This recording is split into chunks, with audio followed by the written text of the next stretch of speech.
ममता बहुत ही सीधी और प्यारी लड़की थी। वहीं सुनील एक सरल और आगे बढ़ने की सोच रखने वाला लड़का। सुनील, बेटा सुनील कहाँ है? अरे जरा एक गिलास पानी तो दे दो। हाँ माँ, अभी आया। क्या माँ, पानी तेरे सर के पास ही तो रखा है। क्या हो गया है, तबीयत खराब है क्या? अरे नहीं नहीं, वो उठने का मन ही नहीं कर रहा था, तो देखा ही नहीं। वैसे क्या कर रहा है? यहाँ बैठ ना मेरे पास। माँ पढ़ रहा था।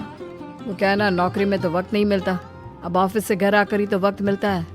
अच्छा अच्छा ठीक है, पढ़ ले जा बेटा। सुनील पढ़ लिख कर और आगे बढ़ना चाहता था, लेकिन माँ की तबीयत खराब देखकर सोचता है कि शादी ही कर ले। कब तक माँ का ख्याल वो अकेले रख पाएगा? तो एक दिन, माँ ये ममता है, मैंने इससे शादी कर ली है। तुम्हारी तबीयत भी ठीक नहीं रहती, तो मैंने सोचा शादी कर लेता हूँ। घर संभालने वाली और तुम्हें संभालने वाली कोई आ जाएगी तो अच्छा रहेगा।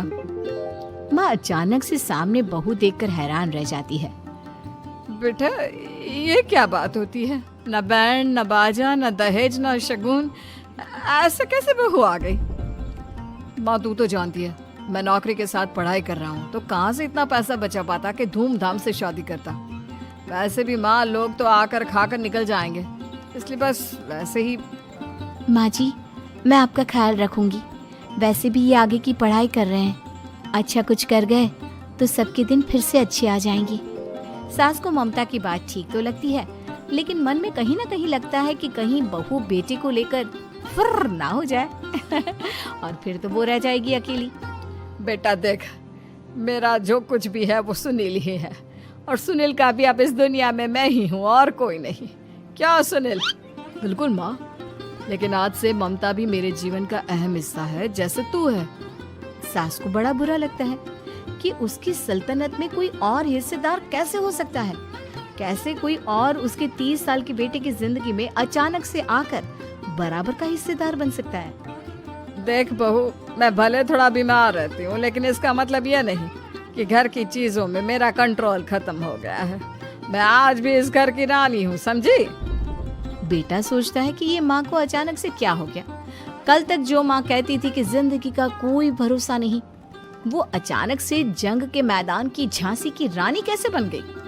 माँ क्या हो गया है? सब ठीक है ना? अचानक कैसी बात कर रही हो? ममता का आज पहला दिन है, स्वागत करो उसका। आसपास की आंटियों को बुलाओ, नई दुल्हन की मुंह दिखाए करवाओ।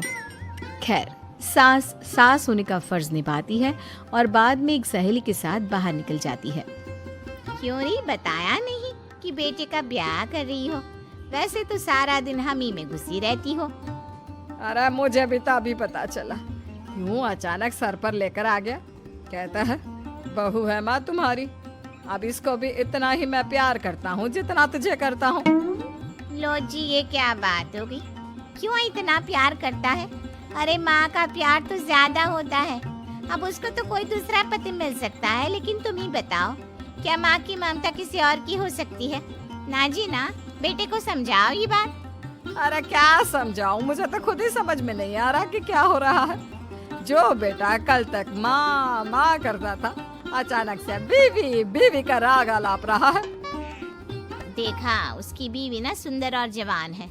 सुंदरता के आगे तो एक से एक नहीं टिके, तो तेरा बेटा किस खेत की मूली है? सास को भी समझ में आ जाता है कि बहू की सुंदरता के आगे माँ का प्यार किसी काम का नहीं।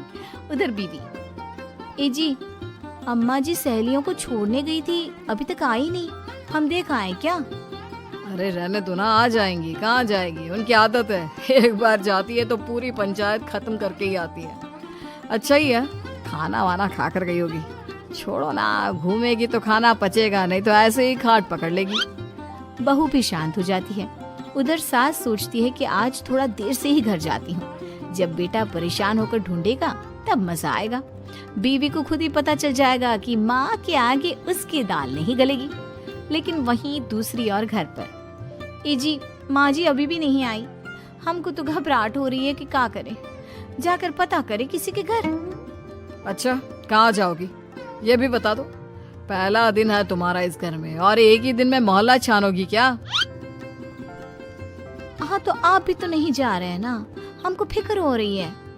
अरे यार, ये रोज का है अम्मा का, खाओ और सो जाओ। बस फिर क्या था। बेटा बहू खाना खाते हैं और कमरे में सोने चले जाते हैं। उधर जब सास को कोई देखने नहीं आता तो वो हार कर घर आ जाती है, जहाँ वो देखती है कि सारे घर की लाइट्स बंद है। सास को गुस्सा आता है। बहू, ममता बहू कहाँ हो? लेकिन सारे दिन की थकी बहू को ऐसी नींद आती है जैसे किसी ने भांग की गोली खिला दी हो। वो तो नहीं उठती। उठकर आ जाता है बेटा। क्या बात है अम्मा, काहे चिल्ला रही हो? अरे सो जाओ ना, सुबह की थकी है बहू, वो सो रही है। जोर से बोलोगी तो नींद खुल जाएगी उसकी। माँ को गुस्सा आ जाता है।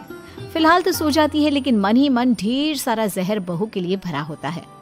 सुबह बहू चाय बना रही होती है कि सास धीरे से गैस तेज कर देती है, जिससे चाय का बर्तन जल जाता है।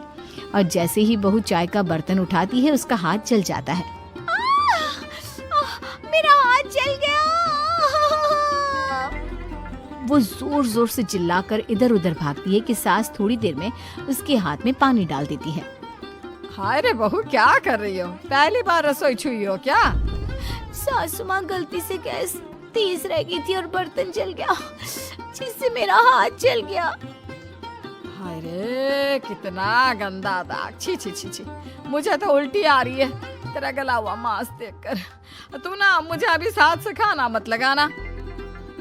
बहू भी खुद का हाथ देखती है तो उसे भी रोना आ जाता है।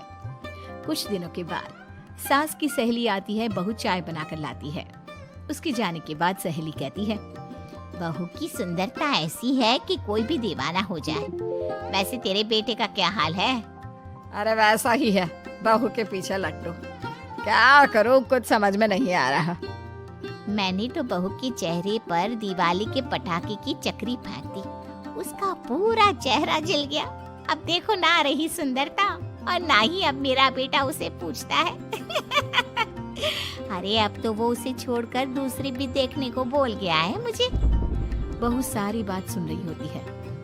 आंटी एक बात बताइए, क्या भरोसा है कि दूसरी सही आए और आपके अनुसार रहे?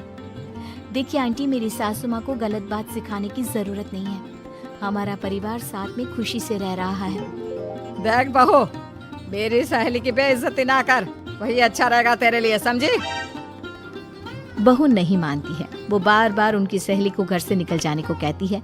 तभी सास की सहेली पास के चूल्हे से लकड़ी लाकर बहू के चेहरे पर लगा देती है। बहू जोर जोर से रोने लगती है। अरे ये क्या कर दिया? मैंने कहाँ किया, ये तो तूने किया। तू ही नहीं चाहती थी कि बहू बेटी के साथ रहे, भला मैं क्यों करूँगी? मैं तो चली, निपटो अब। बहू रो रही होती है, दर्द से चिल्ला रही होती है, लेकिन सास उसे डॉक्टर के पास नहीं ले जाती। तभी पति आता है।